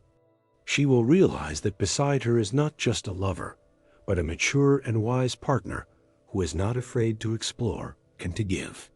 And that realization is sometimes more arousing than any physical contact. But even the most perfect instrument is nothing without the right atmosphere. And how to create it with one simple trick that shuts down her inner critic is what we'll talk about in the next part. Part 2. The magic of closed eyes. The second secret costs nothing, but its psychological effect is immense. It is the art of sensory deprivation. Simply put a blindfold. It may seem like a simple accessory, whether it's a silk scarf or a special mask. But the moment you take away her sight, you crack the code of her perception. Her brain, deprived of its usual stream of visual information, is forced to redirect all its resources to heighten her other senses. Hearing, touch, and smell. Every touch you give becomes 10 times more palpable. A light graze of your fingertips feels like an electric shock. Your breath on her neck sends shivers down her spine. A soft whisper turns into a deafening command to her subconscious. Jung wrote extensively about the various psychic functions, and for most people, vision is the dominant one, suppressing intuition and pure, unfiltered sensation. By removing the dominant sense, you unleash her deepest, most primal instincts. The real magic here is in the anticipation. She cannot see where you will touch her next. She doesn't know if it will be a gentle kiss or a firm caress. This uncertainty creates a colossal internal tension, which is a powerful aphrodisiac. Her body tenses in expectation, every cell screaming, "What's next?" You become the master of her reality, the director of her sensations.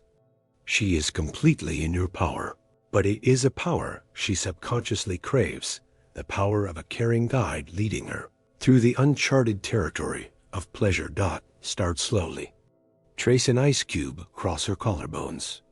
Whisper something provocative in her ear, and then pull back. Let her wait. Play with contrasts, from the softest strokes to confident, strong grips. She can't predict your next move, and it drives her wild in the best possible way. In this moment, her brain completely disconnects from daily worries, anxieties, and thoughts. There is only you, her senses heightened to their absolute limit, and the ringing anticipation in the air. This is not just foreplay. It is deep psychological work. You are literally pulling her out of her familiar world, where she controls everything, and immersing her in an element of pure emotion. When a woman allows you to do this, she is giving you the highest degree of trust. She becomes vulnerable, open, and at that moment, a bond is forged between you that is far deeper than ordinary physical intimacy. You show that you can control not only her body, but also her mind, her perception. And when, after such preparation, you move on to the main act, her response will be exponentially stronger, more vivid, and more emotional. It is in this state of vulnerability and heightened senses that words gain an almost hypnotic power. And this brings us to the third, verbal key to her subconscious. Part 3, words that undress her to the soul. The third secret is one of the most underrated because men, by nature, are action-oriented, not word-oriented. But the female psyche, as Jung said, is largely built on the principle of eros, the principle of connection, relationships, and feelings. For her, words are the bridge between the physical world and the world of emotions. Dirty talk isn't about vulgarity. It's about giving her permission to be desired. Understand this key point. A woman is almost constantly in her head. She is analyzing, planning, worrying, and evaluating. Her internal dialogue never stops for a second. Your task is to pull her out of that stream of thought and ground her in the here and now. And the most direct way to do that is to talk. Talk about what you see, what you feel, what you're going to do. Your words are an anchor that chains her attention to her own body and to your actions. You don't need to be a poet or a pickup artist. Start with simple commentary. I love how soft your skin is. Your scent is driving me crazy. Watching you right now is an incredible pleasure. Feeling you this close is all I've thought about all day. These phrases may seem elementary, but they serve a crucial function. They validate her sexuality and desirability in real time. A woman doesn't just want to feel. She wants to know that you are feeling the same thing, that she is the center of your universe in that moment. Female sexuality, paradoxically, has a narcissistic component, but in a healthy, positive sense. She is aroused not so much by the act itself, but by the awareness of the effect she is having on you. Your words are the mirror in which she sees herself as beautiful, desired, and maddening. You give her permission to cast off all her complexes and doubts and simply enjoy her power over you. And the more you describe that power, the stronger it becomes. Once you master the basics, Move to the next level, voice your intentions. I want to taste you. I'm going to make you forget everything else. Now, I'm going to make you tremble. This isn't coarseness. This is a declaration of your desire, your confidence, which is transferred to her and ignites a fire in return. You are programming her for pleasure, setting the direction of her expectations. She begins to imagine what you're describing, and her body already responds to those images. By the way, if you've already learned something new and useful, just drop a plus in the comments so I can see that we're on the same wavelength and that this topic is genuinely interesting to you. Got an important nuance. You must always feel the line and know your partner. Some women like rougher, more dominant words. Others prefer more sensual and tender ones. This is a subject for dialogue, but a dialogue outside the bedroom. Ask her what she likes, what words turn her on. This will show your maturity and care. But the most important thing is don't be silent. Silence in bed is a vacuum that a woman's mind will immediately fill with her anxieties and thoughts. Your voice is the soundtrack to her pleasure. We've learned to talk. Now, imagine what happens when you combine this verbal magic with that primal, animalistic passion that Jung spoke of as the shadow side of the personality. That's next. Part 4. Primal instinct. Not brute force. We have arrived at the deepest, and perhaps for many men, the most frightening topic, the integration of the shadow. Carl Jung asserted that within every civilized person, especially a man, slumbers his primal animalistic side. Society teaches us to suppress it, to consider it something bad, wild, and wrong. But suppression only makes this energy uncontrollable. A man's true strength lies not in crushing the beast within, but in taming it and putting it to his service. On a subconscious level, a woman longs to feel this tamed power. Not violence, not cruelty, not humiliation, but a confident, passionate, almost predatory intensity. She wants to see that next to her is not just a good guy, but a man capable of protecting, dominating in a healthy sense, and taking what he wants. When you allow this energy to manifest in the bedroom, in a safe space built on trust and consent, magic happens. You cease to be just a social object, a husband or a partner, and become the embodiment of pure masculine energy. What does this mean in practice? It means that sometimes you need to cast aside tenderness and act decisively. Don't ask for permission for every move, but lead. Take her by the hand and pull her forcefully towards you. Suddenly sweep her off her feet and onto the bed. Hold her wrists above her head while looking directly into her eyes. Gently pull her hair to tilt her head back for a kiss. Squeeze her hips firmly. These actions are nonverbal signals that tell her, I want you. I am in control. Relax and trust me. The key word here is trust. A woman can only allow a man to show this side of himself if she is 100% sure of her safety. She needs to know that you will never cross the line, that you are attuned to her, that her stop is law. Raw passion is a theater in which you both know your roles. You are the strong, dominant leader. She is the one who surrenders, yielding to the element. And in this defeat, she finds her liberation. Liberation from the need to decide everything, to control everything, to be strong. She can finally just be a woman in the arms of a strong man. This is a profound archetypal scenario, embedded in our collective unconscious. The Beauty and the Beast script, where behind the outward wildness lies love and care. By showing your shadow, you don't become a monster. You become whole. You show her that you have both a light and a dark side, and you are the master of both. This makes you incredibly attractive, because a woman instinctively seeks not a refined boy, but a complete man who is acquainted with his entire nature. So, do not be afraid of your inner beast. Get to know it, tame it, and let it take the stage from time to time. Do it with love, respect, and always with her consent, which can be not only verbal, but also expressed in her response, in the gleam of her eyes, in her ragged breath. This is the edge that keeps a relationship from becoming a stagnant swamp.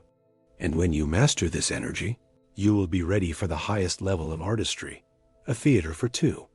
Part 5. A theater for two. Fifth secret takes the relationship to a whole new level of creativity and freedom. It's role-playing. Upon hearing this phrase, many imagine ridiculous costumes and rehearsed lines, feeling awkward. But that's a superficial view.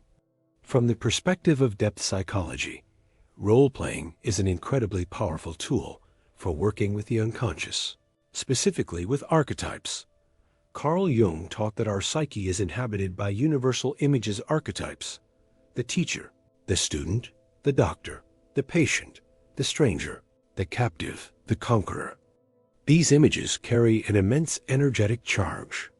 In ordinary life, we are confined to a single role, our social persona: husband, wife, colleague, parent.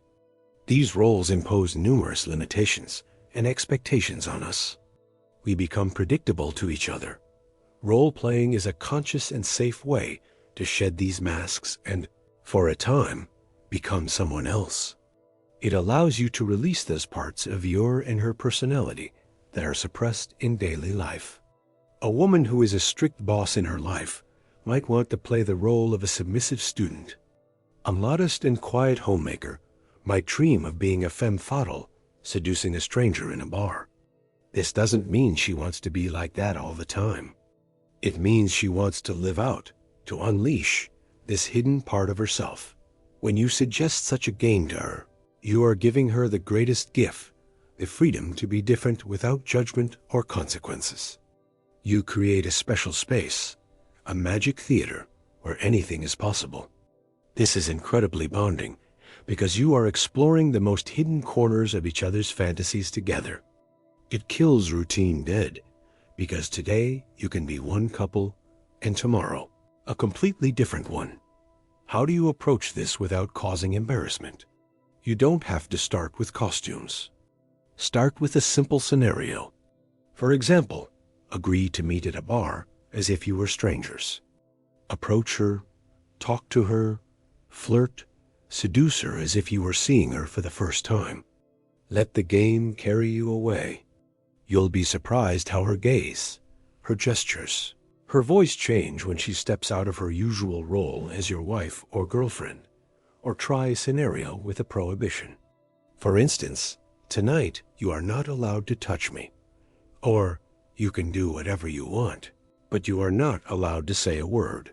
Such simple rules create a new tension and force you to find workarounds, to be inventive.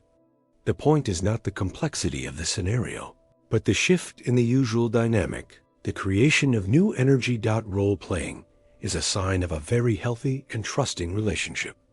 It's an indicator that you are not afraid to be silly, open, and vulnerable with each other. You are not just partners. You are co-authors, co-creators of your shared world. Couples who play together stay together because their bond is constantly nourished by novelty and creativity. You think this is the limit? The real magic begins when you break all the learned scripts. And the final sixth secret is the most powerful of all, because it always works. Part 6. The art of breaking the rules. The final sixth secret is the key that unlocks all the previous locks. It is simple in its essence, but requires constant mindfulness. This secret is pattern interruption. The female brain, and indeed the human brain in general, is biologically programmed to respond to novelty. Novelty is a signal of environmental change that demands attention. It's a release of dopamine, the hormone of anticipation and pleasure. Routine, on the other hand, is a signal that everything is stable, that energy can be conserved, and attention can be switched off. In daily life, routine is useful, but in passion, it is lethal. If your intimacy follows the same script every time a kiss, foreplay, one or two favorite positions, completion, her brain adapts to it very quickly. It knows in advance what will happen next. The intrigue vanishes, the anticipation fades, and the process transforms from a thrilling adventure into the mechanical fulfillment of a marital duty. She might be with you physically, but mentally, she'll be making a grocery list for tomorrow. To break the pattern is to do something unpredictable. It doesn't have to be something grandiose. The devil, like God, is in the details. If you always make love in the evening in bed, suddenly grab her during the day in the kitchen, pressing her against the counter. If you always have soft music playing, make love in complete silence, where only your breathing can be heard. If you always caress her gently, start with rough, dominant kisses. If you always dominate, whisper to her, "Tonight, you're in charge. Do whatever you want with me." Jung spoke of the process of individuation, the path to wholeness through constant development and the rejection of rigid forms. A relationship is a living organism that either grows or dies. Breaking patterns is that growth. You show her and yourself that you are not frozen statues, but living, changing people. Each time you break the familiar script, it's like you're getting to know each other all over again. You discover new facets in each other. Change the location. Get a hotel room in your own city. Go to a deserted beach at night. Use the back seat of a car, like when you were young. The change of scenery alone breaks 90% of the usual neural pathways and forces the brain into a state of high alert. Change the pace. Instead of long foreplay, have quick, animalistic, spontaneous sex. Or conversely, instead of the usual pace, stretch the foreplay out for hours, driving each other to the brink of ecstasy, but not allowing the main event. Constantly ask yourself, what's a way we've never tried before? This doesn't mean you need to turn your bedroom into a circus act. It means you need to remain a curious, playful explorer. An explorer of her body, her reactions, her desires. When a woman feels that you are not just using her, but are genuinely interested in studying her each time, she opens up completely. Because the most potent aphrodisiac for a woman is a man's attention. Not just his presence, but his living, active, exploratory attention. A man who constantly breaks patterns remains an eternal mystery to her, a lifelong adventure. And before we conclude, take a moment to think. Are you ready not just to hear her, but to truly understand her? So we've broken down the 6 keys to her secret world, drawing on the wisdom of depth psychology.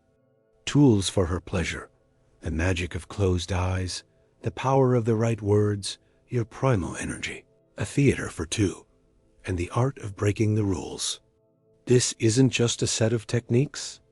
It's an entire philosophy of a relationship where there is no room for boredom, selfishness, and predictability. It is the path to an intimacy where 2 people don't just satisfy needs, but help each other become more whole, free, and alive. And here is my main question for you. What do you think really stops people, not just women, but men too, from honestly talking about their most secret desires, even with the person closest to them? If this deep dive was useful to you, and you want more videos like this based on Jung psychology, be sure to subscribe to the channel and hit the bell icon. That way, you definitely won't miss the next episode, where we'll dig even deeper